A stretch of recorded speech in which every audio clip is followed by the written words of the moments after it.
నమస్తే welcome to Raj news. రాజకీయం, cinema, విద్య, వైద్యం, మీడియా ఏ రంగం తలుచుకున్నా కూడా రాణించే వ్యక్తి వ్యవస్థ ఎవరైనా ఉన్నారు అంటే అది కమ్మ సామాజిక వర్గం.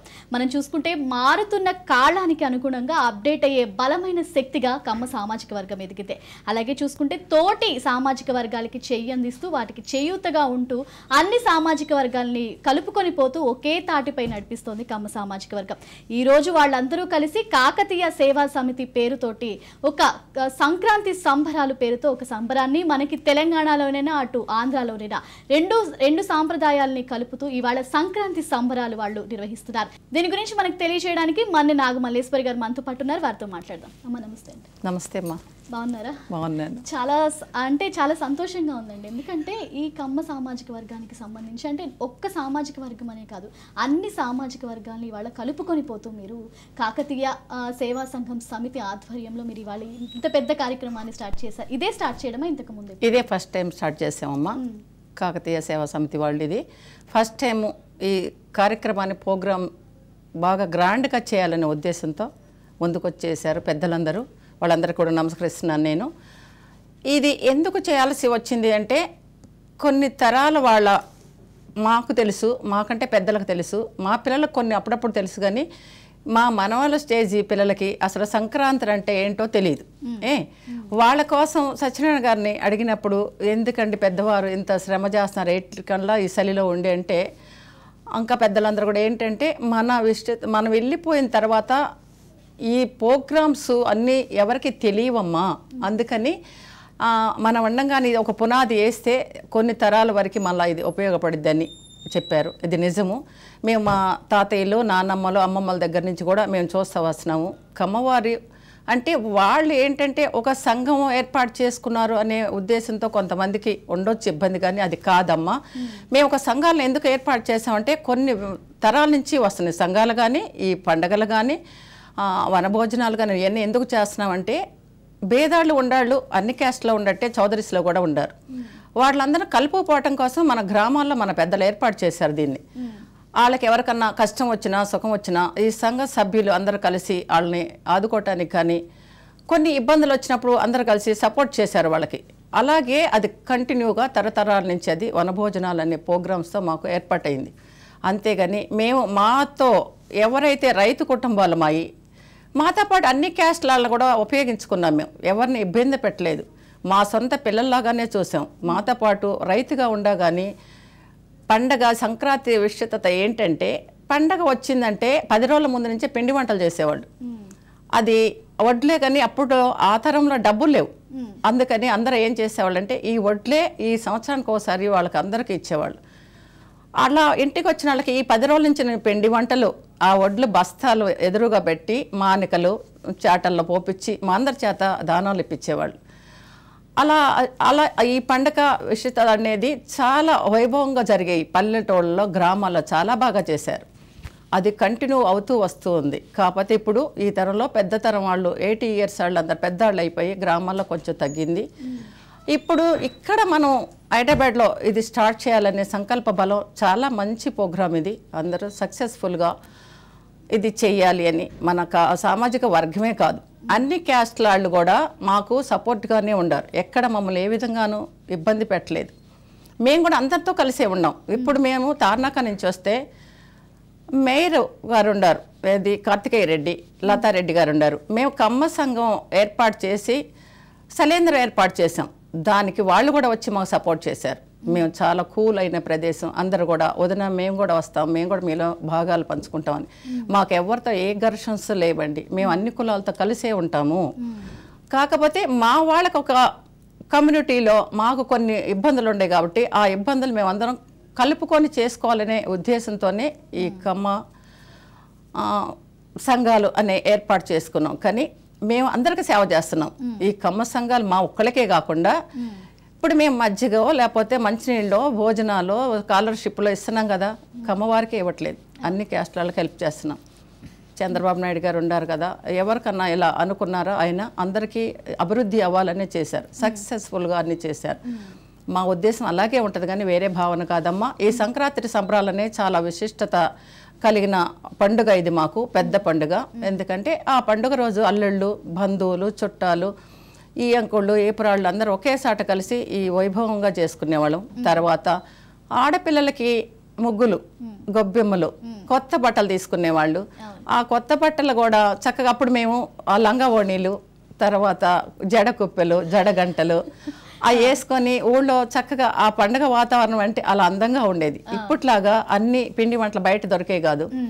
తర్వాత ప్రతి పండక్కి ఇలా బట్టలు కొనేవాళ్ళు కాదు, ఒకేసారి బట్టలు కొనేవాళ్ళు సంక్రాంతి పండక్కి. అందుకని చాలా పెద్ద పండుగ మాకు ఆంధ్రాలో. అప్పట్లో అందరూ మా అమ్మ వాళ్ళు కూడా చెప్పేవాళ్ళు పండగ అంటే సంక్రాంతి పండగ, ఆ పండగకి మా అందరికి బట్టలు కొనేవాళ్ళు. ఇప్పుడు మీకు అలా కాదు, ఏదొచ్చినా ముందే బట్టలు కొనేసుకోవడం, ఎక్కడ కనిపిస్తే అక్కడ. సంక్రాంతి పండగకి బట్టలు కొనుక్కోవడం అప్పట్లో ఒక విశిష్టత. కరెక్ట్, అందరికి అప్పుడే కొనేవాళ్ళు. చాలా ఇదిగా ఉండేది. ఆ పిండి వంటలు వండటానికి కూడా 10 రోజుల నుంచి ఇంట్లో వాళ్ళే కష్టపడి చేసేవాళ్ళం అప్పట్లో. పెద్దవాళ్ళు అందరూ, మగవాళ్ళు అందరూ వ్యవసాయం కుటుంబాలం అవన్నీ వ్యవసాయం చేసినా కానీ ఇంటి దగ్గర కూడా ఆడాళ్ళు ఖాళీగా ఉండకుండా పాలు, పెరుగు, వెన్న, గేదెలు, మళ్ళా ఇంట్లోనే కోళ్ళు పెంచి ఆ కోడిగుడ్లు కూడా ఇంట్లోనే తయారు చేసి దొడ్డి నిండా కూరగాయలు పండించేవాళ్ళు. అవి మేము తినంగా మిగిలిన ఏరే వాళ్ళకి పంచేవాళ్ళు. మజ్జిగ ఎంతో మందికి దానం చేసేవాళ్ళు. అప్పుడు ఈ పాల కేంద్రాలు ఏమి ఉండేవి కాదు. అలాంటి పల్లెటూళ్ళన్నీ కళకళలాడుతూ ఉండే ఆ రోజుల్లో. ఈనాడు అవన్నీ ఒకవేళ మేమందరం సిటీకి వచ్చేసాం, మా పిల్లలందరూ ప్రపంచ దేశాలు వెళ్ళిపోయారు. దాని మూలాన కొన్ని సందర్భాలలో పల్లెటూళ్ళలో ఇంత అందంగా అనిపించకపోయినా ఈ సంబరాలు ఇక్కడ చేయాలని ఫస్ట్ టైం హైదరాబాద్లో స్టార్ట్ చేసాము. ఇది సక్సెస్ఫుల్గా రన్ చేసి మన వారందరూ కూడా, మన కమ్యూనిటీ అందరూ వచ్చి ఈ ప్రోగ్రాంలో పాల్గొనాలి. మీ అందరూ పాల్గొని మీ అమూల్యమైన సలహాలు ఇవ్వాలి. మన పెద్దలు అందరూ కూడా ఇక్కడ ఎంతో ఇంపార్టెంట్ విషయాలు చెప్పడానికి వచ్చినప్పుడు మనం కొన్ని తెలుసుకోవటానికి మన కమ్యూనిటీకి ఇది మంచి అవకాశం అని నేను మనవి చేస్తున్నాను. ముఖ్యంగా అమ్మ, ఇది రైతుల పండుగ అంటాం కదా, రైతుల పండుగని ఎందుకు అంతలా ప్రత్యేకత వచ్చింది దీనికి? రైతుల పండుగ అంటే ఇది రైతు పంటలు పండించితే సంవత్సరానికి ఒకసారి పంట వచ్చేది అప్పటి రోజుల్లో. ఇప్పుడు 3 నెలలకు ఒకసారి పండిస్తున్నారు. కానీ ఆ సంవత్సరానికి సంక్రాంతి ముందే వడ్లు ఇంటికి వచ్చేసాయి. కొన్ని ఏరియాలో కొన్ని వేరువేరుగా పంటలు ఉండా కానీ మా ఏరియాలో ఫస్ట్ వడ్ల పంట ఎక్కువ, వడ్లు ఇంటికి వచ్చాయి. ఆ రైతులు అందరికీ అప్పుడు డబ్బులు పంపిణీ చేయడానికి అవకాశాలు ఉండేవి కాదు. డబ్బులు పంపించకుండా ఏం చేసేవాళ్ళు అంటే మన వడ్లు ఇచ్చేవాళ్ళు అందరికీ. మన దగ్గర అంతకుముందు చేసిన వర్కర్స్ అందరికీ కూడా పల్లెటూరు వాతావరణంలో అన్ని క్యాస్ట్లను కూడా ఆదుకోవటానికి కమ్మవారు ఒక రైతుగా వ్యవసాయం చేసినా కానీ ఈ పంట అందరి చేతికి వెళ్ళేట్టు ఏర్పాటు చేసేవాళ్ళు. అన్ని క్యాస్ట్లలో కూడా సంతోషపడేవాళ్ళు. అది చూసి ఎవరు భేదాలు లేరు, ఇవాళ వంట చేసుకోలేకపోతున్నాము అనేది లేకుండా చేసేవాళ్ళు. 10 రోజుల నుంచే పిండి వంటలు అన్ని వండి పెద్దాళ్ళు ఆ రోజు వాళ్ళకి సరిపానుగా ఎక్కువగా ఇచ్చేవాళ్ళు. జల్లి బుట్టలతో ఇచ్చి చాలా వాళ్ళని కూడా ఆనందపరిచేవాళ్ళు. బట్టలు కొని ఇచ్చేవాళ్ళు, పిండి వంటలు ఇచ్చేవాళ్ళు, వడ్లు ఇచ్చేవాళ్ళు వాళ్ళకి. ఇలా చేయటం వలన ఇంట్లో బంధువులు, చుట్టాలు, అల్లుళ్ళు, మేనల్లుళ్ళు కూడా వచ్చి చాలా హ్యాపీగా సంబరాలు చేసేవాళ్ళు. కాబట్టి అందుకని రైతు విశిష్టత అదే అనమాట. అక్కడ ముఖ్యంగా చూసుకుంటే ముగ్గులో గొబ్బెమ్మ పెట్టడం, ఈ కల్చర్ అసలు నిజంగా ఎక్కడా లేదు, ఒక్క సంక్రాంతి పండగకే ఉంది. ముందు నుంచే స్టార్ట్ అవుతుంది. అందరూ ఇళ్ల ముందు ముగ్గులు వేసి గొబ్బెమ్మలు పెట్టడం ఈ ఆచారం అదంతా. ఇప్పుడు మనం అదంతా కూడా ఈ కార్యక్రమంలో చూపించబోతున్నాం. ఈ కార్యక్రమంలో ముగ్గుల పోటీలు, ఆవు పేడతో గొబ్బెమ్మలు, తర్వాత ఎడ్ల పందాలు, కోడి పందాలు, ఆ తర్వాత ఇంకా లేడీస్కి చిన్న చిన్న ప్రోగ్రామ్స్ అన్ని పెట్టాము మేము. అప్పటి రోజుల్లో చిన్నప్పుడు మేము 4 గడులు గీసి మధ్యలో రాయి పెట్టి అందుకోవటం అదొకటి. తర్వాత లేడీస్ చైర్ ఆట ఒకటి పెట్టాము. ఇంకా అక్కడికి వచ్చిన వాళ్ళు, ఇప్పుడు మీరు ఎవరో అందరూ వచ్చిన వాళ్ళు, యంగ్ పిల్లలకి ఇంకా ఏదన్నా కావాలనుకున్నప్పుడు మనం అందరం అక్కడ ఏర్పాటు చేయొచ్చు కొన్ని ప్రోగ్రామ్స్. ఇదే ఫస్ట్ టైం పెడుతున్నాం కాబట్టి మీరు వచ్చిన వాళ్ళు అందరూ వచ్చి అన్ని తరాల వాళ్ళు కూడా వచ్చి అక్కడ ఇది ఎంజాయ్ చేయండి ఈ ప్రోగ్రామ్ని. ఇప్పుడు సంస్కృతి సాంప్రదాయాలకు అద్దం పట్టేలాగా మీరు కొత్తగా, అంటే మాలాంటి యువతకి అలాగే ఎంతో మందికి ఇవాళ సిటీ కల్చర్లో ఇలాంటి పల్లెటూరి వాతావరణాన్ని క్రియేట్ చేసి ఈ సంక్రాంతి సంబరాల పేరుతోటి చాలా చక్కగా అలరిస్తున్నారు. ముఖ్య ఉద్దేశం ఏంటమ్మా? అంటే దీనికి సంబంధించిన ఇలాంటి ఇంతలాగా సిటీకి ఈసారి కల్చర్ని తీసుకురావడం వెనుక మీ ముఖ్య ఉద్దేశం ఏంటి? ముఖ్య ఉద్దేశం అంటే ఏమీ లేదమ్మా. మాకు 2 రాష్ట్రాలు ఒకటే, 2 రాష్ట్రాలు కూడా తెలుగు వారే, అందరమే అన్నదమ్ములమేను. రాష్ట్రాలు విడిపోయినా మన అనురాగాలు, ప్రేమానుబంధాలు ఒకటేను మనకి. అందరం కలిసే చేసుకోవాలనే ఉద్దేశంతోనే ఇక్కడ. అయితే కమ్మవారి విశిష్టత ఏంటంటే మనం ఫస్ట్ స్టార్ట్ చేస్తే ఇంకా బాగుంటది, అందరం కలిసి చేసుకునే పండగలాగా ఉంటది. అంటే అక్కడ విషయాలు ఇక్కడ దసరాయి కొన్ని విషయాలు అక్కడ తెలియదు కాబట్టి మేము చెప్పేవాళ్ళం. ఇది ఇక్కడే మనం స్టార్ట్ చేసి ఈ కల్చర్ అక్కడ కల్చర్ ఎలా ఉంటది అనేది చేయాలి అనే సంకల్ప బలంతో పెద్దలందరూ ముందుకొచ్చి ఈ ఏర్పాటు చేశారు. ఇది సక్సెస్ఫుల్గా రన్ చేయాలని మా అందరి మనవి. వాళ్ళందరూ కూడా మనందరి కోసం ఇంత మంచి కార్యక్రమాన్ని ఏర్పాటు చేస్తున్నందుకు డబ్బు, శ్రమ, టైము, నెల రోజుల నుంచి వర్క్ చేస్తున్నారు. మనం వెళ్ళి ఆ విశిష్టత ఏంటో తెలుసుకొని ఆ ఆనందాన్ని పంచుకొని మనం కూడా ఇంకొకసారి చేసేటప్పుడు ఇంకా సక్సెస్ఫుల్గా ఏం చేయొచ్చో మీ అమూల్యమైన సలహాలు ఇవ్వండి. ముఖ్యంగా చూసుకుంటే ఎక్కడైనా ఒక వర్గం ఒక ప్రాంతం డెవలప్ అయింది అంటే ఖచ్చితంగా అక్కడ కమ్మ వాళ్ళు ఉన్నారని ఇంతకు ముందు ఒక మాట అనేవారట. సో దీనికి సంబంధించి ఒక్కసారి మీరు చెప్పండి. నిజంగా నేను చెప్తున్నాను, కమ్మవారు అనేవాళ్ళు ఎక్కడుండ కష్టజీవులు. ఇప్పుడు ఇక్కడ ఉండ మన పెద్దలు, మా తాత నాన్నమ్మల టైంలో కూడా వాళ్ళు ఎంత కష్టపడేవాళ్ళు. కమ్మలు కా అంటే కష్టము అని అర్థం అని కూడా చెప్పేవాళ్ళు. చెప్పండి. వాళ్ళు పెద్దవాళ్ళు కూడా ఎలా కష్టపడేవాళ్ళు అంటే ఆ నాన్న వాళ్ళందరూ పొలం పనులు చేసి వ్యవసాయం చేసి వస్తే ఇంట్లో ఆడవాళ్ళు అంతకంటే ఎక్కువ కష్టపడేవాళ్ళు. కుటుంబాన్ని చక్కగా తీర్చిదిద్దుకునేవాళ్ళు. సంపదను కూడా సృష్టించేవాళ్ళు. వాళ్ళు ఎలాగంటే వ్యవసాయం ఒకటే నాన్నగారు చేస్తే కూరగాయలను ఇంట్లో పండించేవాళ్ళు. పాలు, పెరుగు, వెన్న కొనకుండా గేదెల మేపి అది చేసేవాళ్ళు. తర్వాత ఇంకా మనకి ఇంట్లోనే కూరగాయల మూలాన ఆ ఖర్చు మనకు మిగిలిపోయేది. 1,00,000 రూపాయల ఖర్చు మనం సంపాదించాము ఈ డబ్బుని అనుకున్నప్పుడు దాంట్లో 10-20 వేలే ఖర్చు పెట్టేవాళ్ళు. మిగిలిన డబ్బు దాసి పొలం వెంబడి పొలం కొందామా, ఇంటి పక్కన ఇల్లు కొందామా, ఎలా దీన్ని డెవలప్ చేద్దాం డబ్బు అనుకునేవాళ్ళు. కానీ ఎంజాయ్ చేసి ఖర్చు పెట్టేవాళ్ళు కాదు. కష్టజీవులు నిజంగా ఆడవాళ్ళు, మగవాళ్ళు అందరూ కూడాను. వాళ్ళ పెద్దవాళ్ళు ఎవరింటికి వచ్చినా భోజనం ఏర్పాటు చేసేవాళ్ళు. దాంట్లోనే మనకున్న దాంట్లోనే భోజనాలు ఏర్పాటు చేసేవాళ్ళు. వాళ్ళకి ఎనీ టైం ఎనీ క్యాస్ట్ ఎవరు వచ్చినా భోజనం పెట్టేవాళ్ళు. ఆ రోజుల్లో ఇలా భోజనాలు ఎక్కడ పడితే అక్కడ దొరికే కాదు, చాలా కష్టం ఉండేది ఫుడ్కి. అలాంటప్పుడు కూడా వాళ్ళు చేసిన పుణ్య ఫలమే ఈనాడు ఈ క్యాస్ట్కి ఎక్కడికి పోయినా ప్రపంచవ్యాప్తంగా మన పిల్లలు ఎంతో మంచి పేరు తీసుకొచ్చారు. ఇప్పుడు అమెరికాలో ఉన్న మన పిల్లలు కూడా మనకంటే ఎక్కువ కష్టాలు పడుతున్నారు. సంపదను సృష్టించారు అక్కడ కూడా. ఈ కమ్మవారి పిల్లలే కావాలి అనేట్టుగా అక్కడ వాళ్ళు కూడా మన కోసం ఎదురు చూస్తున్నారు. ఇది నిజం. నేను చాలాసార్లు వెళ్ళొచ్చాను. ఇవన్నీ నేను అనుభవం పూర్వకంతో చెప్తున్నా. నేను చెప్పే ఏది కూడా కరెక్ట్గా ఉంటేనే చెప్తాను. ఇది నిజం. పూర్వకాలం నుంచి కూడా ఏ రంగంలోనైనా, ముఖ్యంగా వ్యవసాయం అయినా, విద్య అయినా, వైద్యం అయినా, అన్ని రంగాల్లో కష్టంతో ముందుకు వెళ్ళిన సంఘంగా కమ్మ సంఘానికి నిజంగానే ఆ పేరుంది. ముఖ్యంగా ఈ రోజు హరిదాస్ కీర్తనలు కూడా ఈ నెల రోజుల పాటు ఇంచుమించు ప్రతి గుమ్మంలోనూ వినిపిస్తూ ఉండేది. కానీ అది కొంచెం సిటీలో తక్కువ ఉంటుంది. ఇప్పుడు సిటీలో ఎవరంటారమ్మా, అపార్ట్మెంట్ కల్చర్ వచ్చేసింది కదా, ముగ్గులేసే వాళ్ళు లేరు, గొబ్బెమ్మలు పెట్టేవాళ్ళు లేరు. ఎక్కడో మాకు తార్నాక ఏరియాలో కొంచెం అది ఇండివిజువల్ గా ఉంది కాబట్టి ఓకే. కానీ ఇప్పుడు అసలు మొత్తం ఆ కల్చర్ ప్రోగ్రామ్స్ అన్ని కూడా అపార్ట్మెంట్స్ మూలాన మా మనసులో చేయలేకపోతున్నారు. ఆవుపేడ దొరకదు, గొబ్బెమ్మలు పెట్టలేము, పెద్ద పెద్ద ముగ్గులు వేయలేము. ఒక చిన్న ముగ్గు ఎవరో వాచ్మెన్ వాళ్ళ భార్య అని ఎవరో వేస్తున్నారు, ఇంతే. అందుకనే ఈ కల్చర్ ఇలా వెళ్ళిపోతుంది మనకి, మన దాటి మన ఈ జనరేషన్ పిల్లలకు అసలు తెలియట్లేదనే ఉద్దేశంతోనే ఇక్కడ ఏర్పాటు చేయడానికి ఈ మంచి సంకల్పం ఇది. ఈ ఆనందాన్ని మీ అందరూ కూడా వచ్చి ఈ ఆనందాన్ని పంచుకోవాలని మా మనవి. మొత్తం ఎన్ని రకాల కార్యక్రమాలు, ఎన్ని కార్యక్రమాలు జరుగుతున్నాయి ఇక్కడ? ఎన్ని ఆటలకు సంబంధించిన పోటీలైనా అయి ఉండొచ్చు, లేదంటే ఆటల పోటీలు అన్నీ ఉండయి ఇక్కడమ్మా. కొన్ని కార్యక్రమాలు మంచి మంచి కార్యక్రమాలు ఏర్పాటు చేశాము. ఇంకా ఇప్పుడు ఇక్కడ ముగ్గుల పోటీలు కంపల్సరీ కదా, అదే ముగ్గులు, గొబ్బెమ్మలు, అవి సంక్రాంతి అంటేనే. తర్వాత దాండియా ఒకటి ఏర్పాటు చేశాము, చైర్ సిస్టమ్, చైర్ ఆట ఒకటి.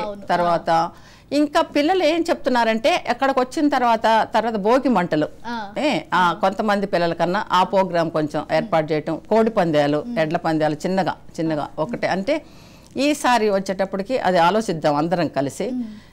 చిన్నగా కొన్ని ప్రోగ్రామ్స్ ఏర్పాటు చేసి టైం ఎంత కేటాయించగలుగుతామో, ఏ టైంకి ఎవరు వస్తారో, ఎంత టైం పట్టిద్దో తెలియదు కాబట్టి దాన్ని బట్టి ప్రోగ్రామ్స్ అన్ని ఇంకా చాలా మంచి కల్చరల్ ప్రోగ్రామ్స్ ఉన్నాయి.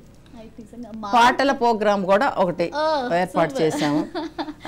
అది మారుతున్న కాలానికి తగ్గట్టు కమ్మ సంఘం వాళ్ళైనా లేదంటే మీ సామాజిక వర్గం వాళ్ళని ఎప్పుడు అప్డేట్ అవుతూ ఉంటారు. అందుకే ఎప్పుడు చూసినా ప్రతి వ్యవస్థను కలుపుకొని పోయే అంశం ఎందుకు వచ్చింది అంటే ప్రతిదీ ఇప్పుడు అప్డేట్ అవుతున్నారంటే ఖచ్చితంగా వాళ్ళు అందులో ఉంటారు. ఖచ్చితంగా అది ఎక్కడి నుంచి వచ్చింది అసలు? ఇది ఇది ఇలా ఎందుకు వచ్చిందంటే ఇది మా కల్చర్లోనే వచ్చిందమ్మా. ఇది ఫస్ట్ నుంచి మా నాన్నగారు తాతగారు మా ఇంట్లో పనిచేసి అరకాస్ అని ఉండేవాడు. వర్షాకాలంలో వచ్చి నాన్న దగ్గర కూర్చొని నువ్వు అన్నం తిన్నావా అని అడుగుతారు. ఫస్ట్ రాగానే నువ్వు అరకాస్ అన్నం తిన్నావా అని అడిగేవాళ్ళు. అడిగినప్పుడు తినలేదంటే ఫస్ట్ అమ్మ అన్నో నాన్నమ్మనో పిలిచి ముందు అరకాస్కి అన్నం పెట్టండి అనేవాళ్ళు. ఫస్ట్ ఇంట్లో ఎవరు వచ్చినా సరే అన్నం పెట్టించేవాళ్ళు. ఉన్న దాంట్లోనే నావకాయకి ఉన్నట్లు అంటే 10 రకాల కూరలతో పెట్టకపోయినా ఉన్న దాంట్లో అన్నం పెట్టించేవాళ్ళు. తర్వాత ఇంట్లో వడ్లు ఉండయ్యరా అందరూ అంటే బియ్యం ఉండయ్యా అని అడిగేవాళ్ళు. లేదంటే ఓ బస్తా వడ్డు తీసుకెళ్ళు అని. గేదెలకు మేత ఉందా, వర్షాకాలంలో ఇబ్బంది పడేవాళ్ళు, అది ఇచ్చేవాళ్ళు. తర్వాత ఆదుకోవటానికి చిన్న చిన్న విషయాలకు అన్నిటికీ ముందుకు వచ్చేవాళ్ళు. ఆ కల్చర్ అప్పటి నుంచి నానమ్మ తాతయ్యల నుంచే మాకు వచ్చింది. అది మేము కూడా మా కష్టంలో ఉండా సుఖంలో ఉండా మా ఫ్రెండ్స్ ఎవరైనా ఇబ్బందిగా ఉంది అంటే మేము హెల్ప్ చేస్తాం. మేము ముందుకెళ్తాం, ఆ కల్చర్లో ముందుకెళ్తాం. ఇప్పుడు రాజకీయంగా వెళ్ళొద్దు కానీ దాంట్లో కూడా ఎంతమందినో హెల్ప్ చేసుకుంటూ వచ్చారు కదా. కొన్ని కోట్ల ఆస్తి సంపాదించగలిగే శక్తి ఉండాళ్ళు కూడా టైం అంతా దీనికోసం కేటాయించట్లేదా? ఆ ధర్మంగా చేస్తున్నారు కదా, ఎంతో మందికి ఉపయోగపడ్డారు కదా. చంద్రబాబు నాయుడు గారు ఎంతమందికి ఉపయోగపడ్డారు మీరు ఆలోచించండి. ఇప్పుడు ఈ జనరేషన్ పిల్లలు శిల్పారామం అంటే ఆ వెళ్తే సంక్రాంతి సంబరాలంటే శిల్పారామం అది ఏర్పాటు చేసింది ఎవరు అంటే చంద్రబాబు నాయుడు గారు. ఆ టైంలో నిజంగా శిల్పారామంలో ఆ కల్చర్ చాలా అంటే తెలియని వాళ్ళందరికీ కూడా సంక్రాంతి ముగ్గులు పెట్టించడం ఈ కల్చర్ అంతా కూడా చంద్రబాబు నాయుడు గారు బాగా జరిగింది. ఇప్పుడు చూసుకుంటే ఏపీలో పరిస్థితి అంటారు ఎందుకు లేదమ్మా. కొంచెం ఇప్పుడు మా జనరేషన్ వారికి వచ్చేసినప్పుడు ఇంకా కొంత చిన్న జనరేషన్ వాళ్ళు ఉండారు, కొద్దిగా కొంత చేస్తున్నారు. ఇప్పుడు మా కల్చర్ కమ్మవారే కాకుండా వేరే పిల్లలు కూడా ఏది ఎడ్ల పందాలు, తర్వాత ముగ్గులు, అన్ని క్యాస్ట్ల ముగ్గులు గొబ్బెమ్మలు అందరూ చేస్తారమ్మా. ఆ కల్చర్ ఉంది అక్కడ. పండుగ అయితే ఆ విషయత అది ఉంది, అది బాగానే చేస్తున్నారు అందరూ. కాకపోతే మాకు ఏంటంటే మా పెద్దవాళ్ళు దూరం అయ్యి మా పిల్లలందరూ ప్రపంచ దేశాలు వెళ్ళారు కాబట్టి కొంచెం మాలో తగ్గిందేమో కానీ అన్ని క్యాస్ట్ వాళ్ళందరూ కూడా చేస్తున్నారమ్మా. చక్కగా అందరూ కలుపుకుంటారు. ఆ క్యాస్ట్ ఫీలింగ్ కూడా అక్కడ ఏముండదు. బాబాయ్ పిన్ని అక్కయ్య అని అందరూ మంచిగా మాట్లాడుకుంటూ హ్యాపీగానే ఉంటారు. అలా ఏం సమస్యలు లేవు. ఇక రాజకీయంగా అంటారమ్మా చిన్న చిన్న సమస్యలు వస్తూ ఉంటాయి పోతూ ఉంటాయి. దాని గురించి మనకు అవసరం లేదు ఇక్కడ ఈ విషయం. ఇది మన అందరూ సంతోషం కోసం ఇక్కడ చేస్తున్నాం కాబట్టి. ఈ మళ్ళీ మీకు చెప్తుంది ఏంటంటే ఈ ప్రోగ్రామ్కి లేడీస్ ఎక్కువ మంది వచ్చి ఇంకా వచ్చే సంవత్సరంకి ఏమేమి చేయగలుగుతాం అనేది మీ అమూల్యమైన సలహాలు కూడా ఇవ్వాలి. పెద్దలు పిల్లలు అందరూ రావాలి ఫ్యామిలీతో సహా. ఇది చిన్న మనం ఎక్కడికన్నా ఒక పిక్నిక్ వెళ్తాం అనుకోవాలి. అక్కడ వాతావరణం ఎంత చక్కగా ఉంది అంటే 25 ఎకరాల పొలంలో పక్కన చెరువు, చాలా పెద్ద చెరువు, చల్లని వాతావరణం, తర్వాత మామిడి తోట, గ్రీనరీ ఎంత బాగుందంటే ఇక్కడ కాసేపు ఉండొచ్చు అన్నంత హ్యాపీగా అనిపించింది నాకు. ఎమ్మటే పక్కనే మెయిన్ రోడ్డు, గ్రీనరీ చాలా బాగుంది అక్కడ, మంచి వాతావరణం. అది కొంచెం సిటీకి దూరంగానే అని కొంతమందికి అనిపించినా మనం ఎన్నోసార్లు యాత్రలకు వెళ్తున్నాం కదా, అంతకంటే అందమైన ప్లేస్ ఇది. అంతకంటే అందంగా ముస్తాబ్ చేశారు దీన్ని. మన పెద్దలు అందరూ వస్తున్నారు. సినీ రంగం వాళ్ళు కానీ, రాజకీయ రంగం కానీ, డాక్టర్స్ కానీ, ఇంకా అన్ని రంగాల్లో ఉన్న మన కమ్మవారు అందరూ కంపల్సరీ దీనికి వచ్చి. మీరు ఎంచుకున్న గెస్ట్లలో ఎందుకు వీళ్ళనే తీసుకోవడం జరిగింది? ఇప్పుడు మురళీమోహన్ గారైనా, అటు ఐపీఎస్ అయినా, అటు ఐఏఎస్లు అయినా చాలా మందిని పిలవడం జరిగింది. సో వీళ్ళందరూ కూడా మీరు అన్నట్లు మనకి కల్చర్ నేర్పించిన వాళ్ళు, మనకి సంస్కృతి సాంప్రదాయాల గురించి చక్కగా చెప్పిన వాళ్ళని తీసుకున్నారు. ఈ అంశాన్ని ఎలా తీసుకున్నారు మీరు? వాళ్ళనే సెలెక్ట్ చేస్తారు అంటే మాకు ఇక్కడ ఈ పొలిటికల్గా అవసరం లేదనుకున్నాం. పొలిటికల్గా అవసరం లేదు, ఎందుకంటే పార్టీలు మారచ్చు, రావచ్చు, పోవచ్చు. అది కాదు, మనుషులు మన అందరం కలివిడిగా ఉండాలి, కలిసి ఉండాలి. కలిసి ఫంక్షన్స్ ఇవన్నీ ఎలా చేసుకుంటున్నాం. ఇక్కడ మనం ఫస్ట్ నుంచి అన్నదమ్ములాగానే కలిసి ఉండాం. మాకు కమ్మవారితో అందరూ అనుకూలంగా ఉండారు. మీకు ఒక పేరుందమ్మా, అన్ని సామాజిక వర్గాల్ని ఒక సామాజిక వర్గంగా అంటే ఒకటే చోట అన్ని కల్చర్స్ ని తీసుకొచ్చే పేరు ఎప్పటి నుంచో ఉంది. నేను ఆ విషయానికి ఒకటి చెప్తాను. కార్తికేయ రెడ్డి, లతారెడ్డి అంటే వాళ్ళ పోస్ట్ లో ఉండారు, వాళ్ళ పేర్లు చెప్పారనుకోవచ్చు. అలా కాదు. నేను అక్కడ తార్నాక దగ్గర శాంతినగర్ మొన్న వాళ్ళు బొడ్రా వేశారు. బొడ్రా అంటే మన గ్రామ దేవత అనేది.